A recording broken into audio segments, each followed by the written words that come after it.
اعوذ باللہ من الشیطان الرجیم بسم اللہ الرحمن الرحیم السلام علیکم ورحمۃ اللہ وبرکاتہ۔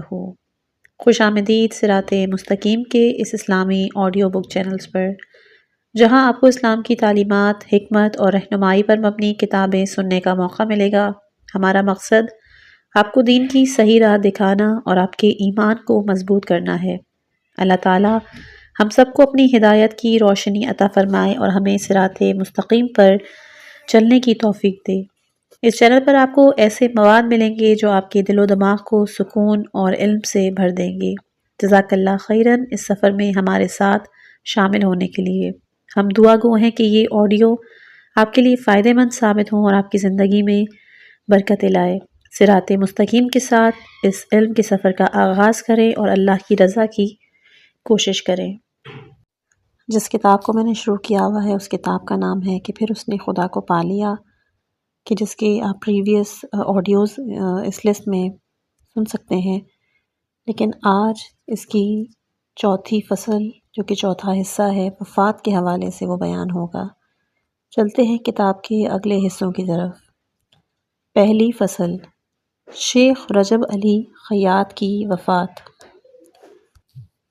آخر کار تقویٰ و پرہیزگاری سے آراستہ زندگی بسر کرنے والا 22 شہریور سن 1340 ہجری شمسی کو اس دار فانی کو الوداع کہہ کر موت کی نیند سو گیا۔ ان کی نورانی روح کو ملا اعلیٰ کی طرف پرواز کرنے کی داستان بھی ایک سبق آموز ہے۔ ہم اس حصے میں جناب شیخ رجب علی خیاط کی داستان وفات کے علاوہ دوسرے دو اولیاء خدا کی داستان وفات کو بھی دوسری اور تیسری فصل میں بیان کریں گے، جس کی وفات کو بھی شیخ کی وفات سے بہت زیادہ شباہت رکھتی ہے۔ وفات سے ایک روز قبل، شیخ کے فرزند وفات سے ایک روز قبل کی حالت اس طرح بیان کرتے ہیں کہ وفات سے ایک روز قبل میرے والد بزرگوار بالکل ٹھیک تھے۔ میری والدہ محترمہ گھر پر موجود نہیں تھیں، میں گھر پر اکیلا تھا۔ عصر کے وقت میرے والد صاحب گھر پر آئے، انہوں نے وضو کیا، مجھ کو بلا کر کہا کہ مجھے کچھ بخار محسوس ہو رہا ہے، اگر وہ بندہ خدا اپنا لباس لینے کے لیے آ گیا تو قطرنوں کے پاس رکھا ہوا ہے اور اس سے 30 تمان اجرت لے لینا۔ والد محترم نے اس سے پہلے مجھ سے کبھی یہ نہیں بتایا کہ اگر کوئی شخص آئے تو اس سے کتنی اجرت لینا ہے، لہٰذا میں اس معاملے کو نہیں سمجھ سکا۔ شیخ کے ایک شاگرد کا خواب۔ جناب شیخ کے ایک عقیدت مند جن سے شیخ نے خواب میں اپنی وفات سے ایک رات قبل اپنی موت کی پیشن گوئی کی تھی، وہ ان کی وفات کی داستان کو اس طرح بیان کرتے ہیں کہ شیخ کی وفات سے ایک شب قبل میں نے خواب دیکھا کہ مسجد قزوین کے مغربی سمت کی دکانوں کے دروازے بند کیے جا رہے ہیں۔ میں نے سوال کیا یہ کیا ہو رہا ہے؟ انہوں نے جواب دیا کہ شیخ رجب علی خیاط دنیا سے کوچ کر گئے ہیں۔ میں پریشانی کی حالت میں اٹھا تو رات کے 3 بجے تھے۔ میں نے اپنے خواب کو سچا سمجھا۔ اذان صبح کے بعد میں نے نماز ادا کی اور بے خوف و خطر رادمن صاحب کے مکان پر پہنچا۔ انہوں نے تعجب سے میرے بے وقت آنے کے بارے میں سوال کیا تو میں نے ان کو اپنا خواب سنایا۔ صبح کے 5 بجے تھے اور ہم بوجھل قدموں کے ساتھ شیخ کے مکان کی طرف چلے جا رہے تھے۔ جناب شیخ نے دروازہ کھولا، ہم اندر گئے اور بیٹھ گئے۔ شیخ بھی بیٹھ گئے۔ انہوں نے فرمایا اتنی صبح سویرے کیسے آنا ہوا؟ میں نے اپنے خواب کے بارے میں ان کو کچھ نہیں بتایا۔ شیخ اپنے سر کے نیچے ہاتھ رکھ کر لیٹ گئے اور فرمایا کچھ بولو، کوئی شعر ہی پڑھو۔ ایک نے مندرجہ ذیل شعر پڑھا: خوش تر از ایام عشق ایام نیست، صبح روز عاشقان را شام نیست، اوقات خوش آن بود که با دوست بسم شد، باقی ہمیں بی حاصل و بی خبری بود۔ یعنی عشق کا زمانہ ہی بہترین زمانہ ہوتا ہے، عاشقوں کی صبح کی شام نہیں ہوتی۔ اچھے اوقات وہ تھے جو دوست کے ساتھ گزر گئے، باقی اوقات بے خبری کے اوقات تھے۔ شیخ بستر مرگ پر۔ ابھی 1 گھنٹہ بھی نہیں گزرا تھا کہ شیخ کی حالت متغیر ہو گئی۔ مجھے یقین تھا کہ آج شیخ دنیا سے کوچ کر جائیں گے۔ میں نے ان سے کہا کہ ڈاکٹر کو بلا لاؤں تو انہوں نے فرمایا تم کو اختیار ہے۔ ڈاکٹر نے نسخہ لکھا۔ میں جب دوا لے کر واپس پلٹا تو میں نے دیکھا کہ شیخ کو دوسرے کمرے میں لے گئے روح قبلہ بیٹھے ہیں اور ان کے پیروں کے اوپر ایک سفید کپڑا ڈال دیا گیا۔ شیخ اپنی چٹکی سے اسے مس کر رہے تھے۔ میں بہت ہی غور سے دیکھ رہا تھا کہ ایک مرد خدا دنیا سے کس طرح کچھ کرتا ہے۔ ایک مرتبہ ان پر ایسی کیفیت طاری ہوئی کہ گویا کسی نے ان کے کان میں کچھ کہا تو انہوں نے جواب میں کہا انشاءاللہ۔ اس کے بعد فرمایا آج کون سا دن ہے؟ آج کے دن کی دعا لاؤ۔ میں نے اس دن کی دعا پڑھی تو فرمایا سید احمد صاحب کو بھی پڑھنے کے لیے دیجیے۔ جب وہ دعا پڑھ چکے تو فرمایا اپنے ہاتھوں کو آسمان کی طرف اٹھا کر کہو یا کریم العفو، یا عظیم العفو، خدا مجھ کو بخش دے۔ میں نے اپنے دوست کو دیکھا اور کہا کہ میں سہیلی صاحب کو لینے جانا چاہتا ہوں کیونکہ یہ سچا خواب ہے اور ختم ہو رہا ہے۔ میں چلا گیا۔ اس داستان کا باقی حصہ شیخ کی فرزند کی زبانی سنیں۔ میں نے دیکھا کہ والد صاحب کے کمرے میں بہت بھیڑ ہے۔ مجھ کو بتایا گیا کہ آپ کے والد صاحب کی طبیعت بہت زیادہ خراب ہے۔ میں فوراً کمرے میں داخل ہوا تو میں نے دیکھا کہ میرے والد صاحب جنہوں نے ابھی وضو کیا تھا رو بقبلہ بیٹھے ہیں کہ اچانک کھڑے ہوئے اور بیٹھ گئے اور ہنس کر کہا جناب خوش آمدید، مصافحہ کیا اور چت لیٹ گئے اور ان کی روح جسم سے پرواز کر گئی جبکہ ان کے ہونٹوں پر مسکراہٹ نمایاں تھی۔ قبر کی پہلی رات۔ شیخ کے ایک دوست نقل کرتے ہیں کہ میں خواب میں شیخ کی قبر کی پہلی رات ان کی خدمت میں پہنچا تو میں نے دیکھا کہ ان کو امیر المومنین حضرت علی کی طرف سے ایک بلند مقام عطا کیا گیا ہے۔ میں ان کے مقام کے بہت نزدیک پہنچا، یہاں تک کہ انہوں نے مجھ کو شفقت اور حسرت بھری نظروں سے دیکھا، جس طرح باپ اپنے بیٹے کو نصیحت کرتا ہے لیکن بیٹا اس کی طرف توجہ نہیں کرتا۔ مجھ کو ان کی طرف نگاہ کرنے سے یاد آیا کہ وہ ہمیشہ فرمایا کرتے تھے کہ غیر خدا کو مت چاہنا، لیکن ہم پھر بھی خواہشات نفس کے چنگل میں پھنسے رہتے ہیں۔ میں ان کے اور قریب ہوا تو انہوں نے 2 جملے فرمائے۔ پہلا جملہ راہ زندگی خدا اور اولیاء خدا سے انسو محبت ہے۔ دوسرا جملہ شخص اپنی زندگی میں کامیاب ہوا کہ جس کی زوجہ نے شب زفاف اپنا لباس راہ خدا میں ایثار کر دیا۔ دوسری فصل آیت اللہ حجت کی وفات۔ جیسا کہ ہم نے اس حصے کی ابتدا میں اس بات کی طرف اشارہ کیا تھا کہ ہم جناب شیخ کی سبق آموز سوانح حیات کے آخر میں ان 2 اولیاء خدا کی داستان بھی نقل کریں گے جو جناب شیخ کے درس آموز وفات سے مشابہ ہے۔ ان میں سے پہلی شخصیت حضرت آیت اللہ حجت رضوان اللہ تعالیٰ علیہ کی ہے کہ جو جناب شیخ کے مرجع تقلید تھے۔ آپ ان کی خلوص کے ساتھ تعریف کرتے اور فرماتے کہ ان کے سینے میں حب جاہ اور ریاست طلبی کا کوئی شائبہ بھی نہیں۔ اب اس بزرگ شخصیت کی وفات کی داستان انہی کے داماد حضرت آیت اللہ حاج شیخ مرتضیٰ حائری راقم الحروف کے استاد بھی تھے، وہ اس کی طرح نقل کرتے ہیں۔ مکان کی تعمیر۔ پہلے یہ عرض کرتا چلوں کہ جناب حجت میرے استاد بزرگوار اور سسر تھے۔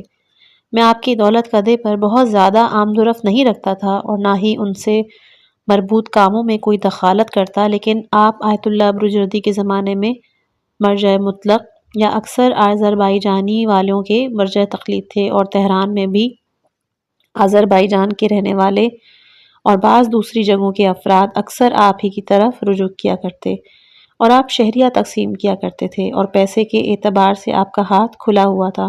موسم سردی کے اوائل میں کہ جو ابھی موسم زیادہ سرد نہیں ہوا تھا، آپ اپنا مکان بنانے میں مشغول تھے۔ انہوں نے ابھی نیا مکان بنانے کی خاطر ایک حصے کی مٹی اٹھوا دی تھی اور دوسرے حصے میں کاریگر اور دوسرے مزدور فلیش کا گڈھا کھودنے اور کنویں پر پتھر رکھنے میں مشغول تھے، جو مکان کی ضروریات میں سے ہے، اور اس مکان کی تعمیر کے بانی وہ خود نہیں تھے بلکہ ان کے ایک عقیدت مند تھے جن کا نام میرے خیال میں چائی جی تھا، جو تہران میں مقیم تھے۔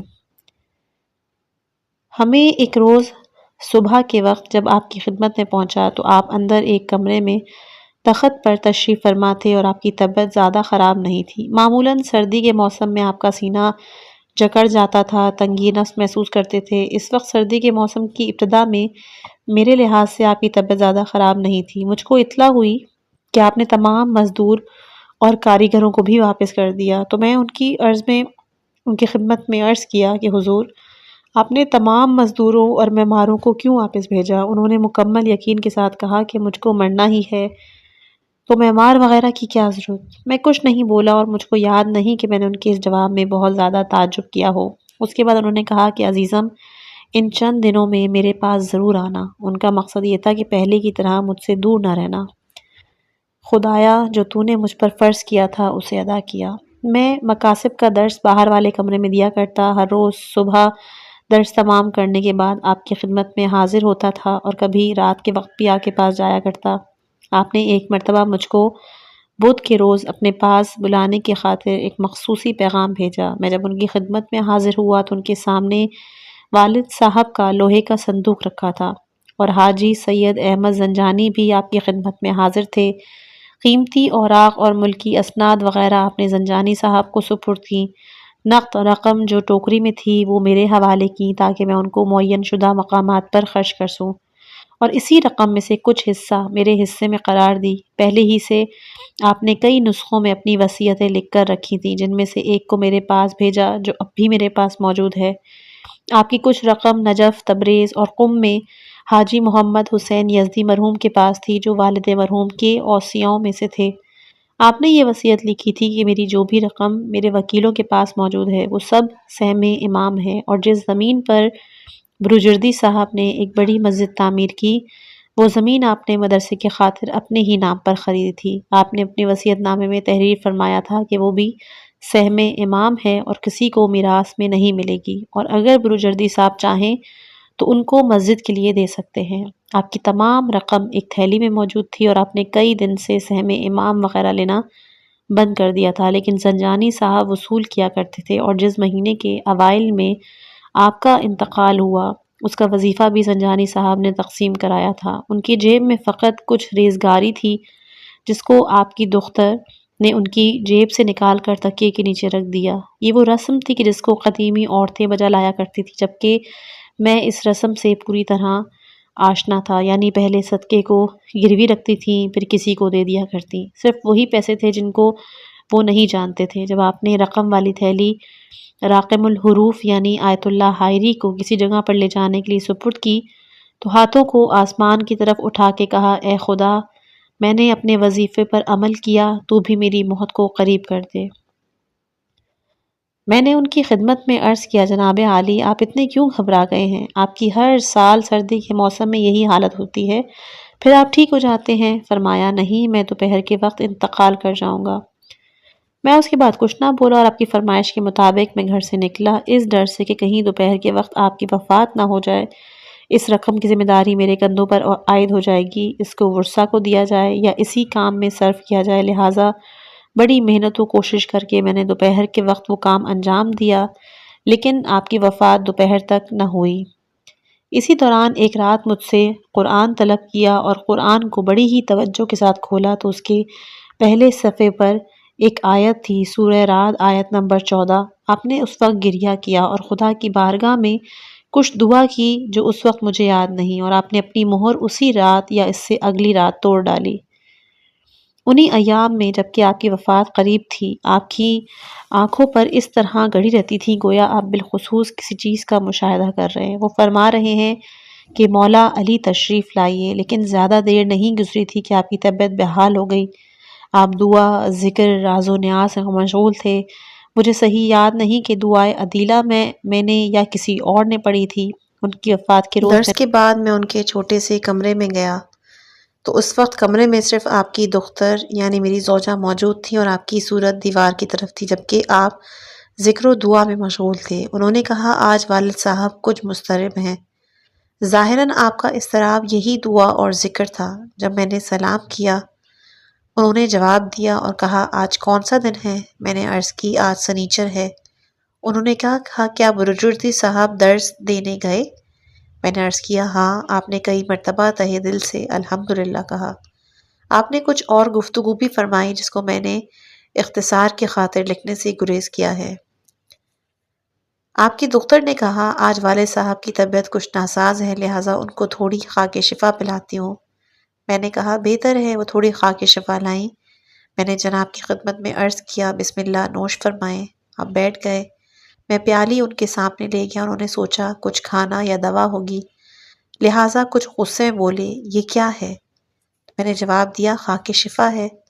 فوراً آپ کا قیافہ کھل گیا اور آپ نے سارا خاک شفا کا پانی پی لیا اور فرمایا دنیا سے میرا آخری توشہ خاک شفا ہے۔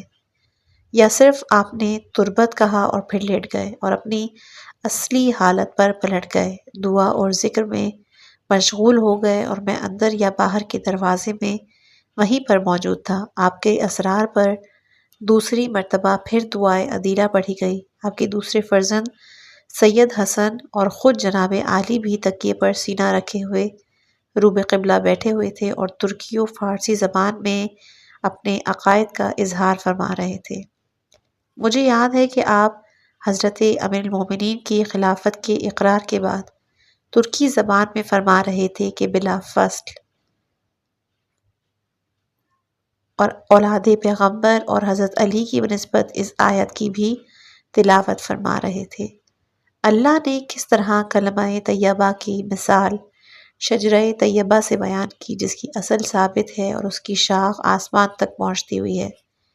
میں بھی ایک کنارے پہ کھڑا ہوا اس عجیب و غریب اور معنوی منظر کا نظارہ کر رہا تھا۔ ایک مرتبہ میرے ذہن میں بات آئی کہ میں ان سے عرض کروں کہ ہمارے لیے دعا فرمائیں، لیکن میں شرمندگی کی وجہ سے کچھ نہ کہہ سکا، چونکہ اول تو وہ اور دوسری طرف ان کی کوئی توجہ نہ تھی اور وہ موت سے پہلے خدا کے حضور اپنے معنوی وظائف انجام دے رہے تھے۔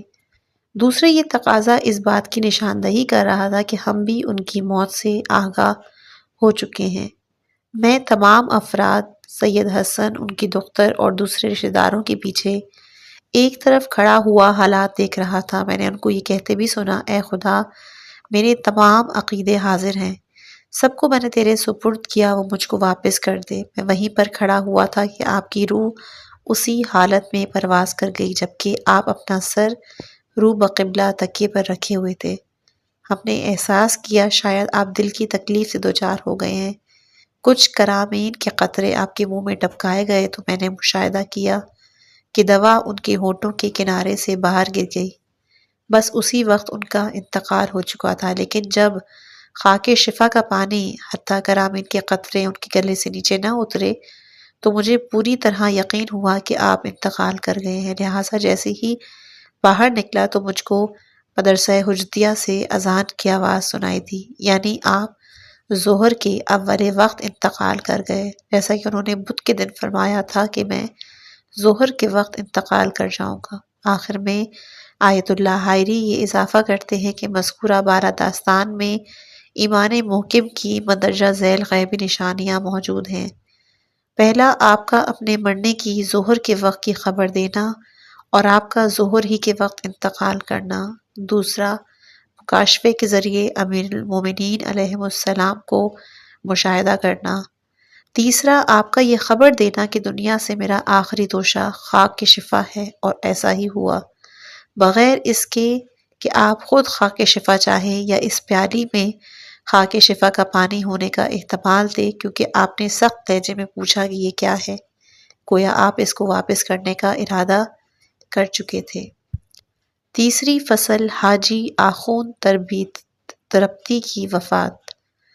خدا کے جس دوسرے ولی کی داستان سننے کے لائق اور سبق آموز ہے وہ مشہور خطیب حسین علی راشد کے پدرگے بزرگوار آخوند تربتی ہیں۔ انہوں نے اپنے والد کی سوانح حیات کتاب فضیلت ہائے فراموش شدہ لکھی ہے اور اس میں اپنے والد کی داستان وفات اس طرح تحریر کی ہے: وفات سے ایک ہفتہ پہلے ہم تمام گھر والوں نے ان سے جن تمام چیزوں کا مشاہدہ کیا اور وہ اب تک ہم پر مبہم رہ گئیں، ان میں سے ایک چیز یہ کہ میرے والد نے بروز اتوار 24 مہر 1322 ہجری شمسی بمطابق 17 شوال سن 1362 ہجری قمری کو تقریباً سورج نکلنے کے بعد اس دار فانی سے دار بقا کی طرف کوچ کیا۔ حالانکہ آپ نے نماز صبح لیٹ کر ادا کی، ان پر حالت احتضار طاری تھا۔ انہوں نے اپنے پیروں کو قبلے کی طرف کیا اور وہ جان نکلنے کے آخری لمحے تک ہوش و حواس میں تھے۔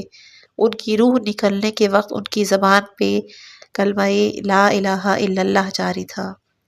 آپ ایک ہفتے پہلے نماز صبح کے بعد اپنی عبا اپنے چہرے پہ ڈال کر رو بقبلہ لیٹ کر سو گئے۔ ناگہاں آفتاب کی مانند ایک جگہ سے نور چمکا اور آپ کا سارا پیکر چمک اٹھا، اور بیماری کی وجہ سے آپ کا چہرہ جو زرد ہو گیا تھا وہ صاف و شفاف ہو گیا، جو آپ کے چہرے پر پڑی ہوئی نازک عبا کے نیچے سے صاف نظر آ رہا تھا۔ اسی وقت آپ نے کہا، سلام علیکم یا رسول اللہ۔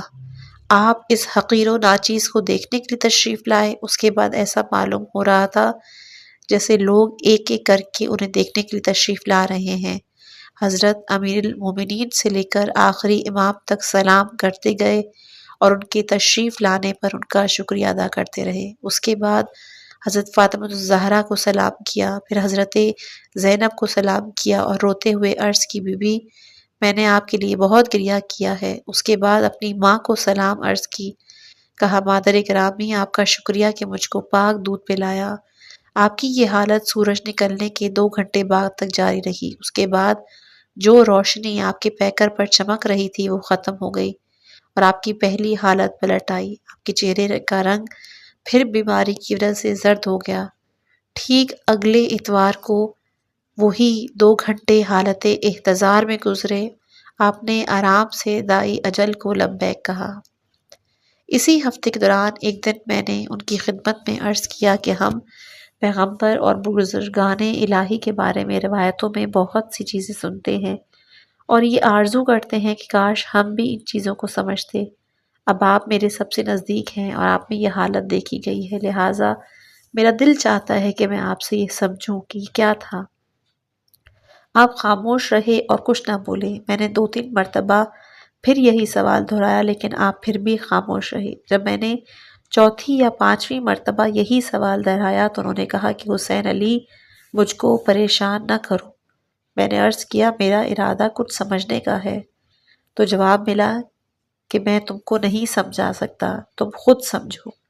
یہ حالت میری والدہ محترمہ، بھائی، بہن، پھوپھی اور مجھ پر مخفی رہ گئی اور میں ان مطالب کے لکھنے یعنی 30 سن 1354 ہجری شمسی بمطابق 5 رجب بروز منگل 9:30 بجے صبح تک مجھ پر مبہم ہے۔ میں اس کے بارے میں کچھ نہیں جانتا، صرف یہ کہہ سکتا ہوں کہ اس طرح کی حالت کا میں تمام مخلص دوستوں اور سننے والوں کا دل سے شکریہ ادا کرتی ہوں۔ اللہ کی بارگاہ میں دعا گو ہوں یا آپ کی زندگی میں سکون، خوشی اور کامیابی آئے۔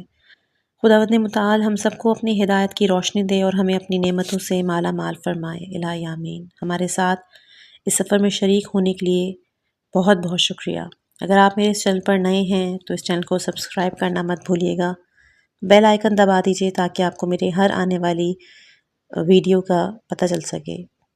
خداوند ہم سب کو اپنی رہنمائی دے اور ہر قدم پر اپنی حفاظت میں رکھے۔ خدا کی برکتیں اور رحمتیں آپ کے ساتھ ہوں۔ مجھ حقیر کو اپنی دعاؤں میں یاد رکھیے گا۔ والسلام علیکم ورحمۃ اللہ وبرکاتہ۔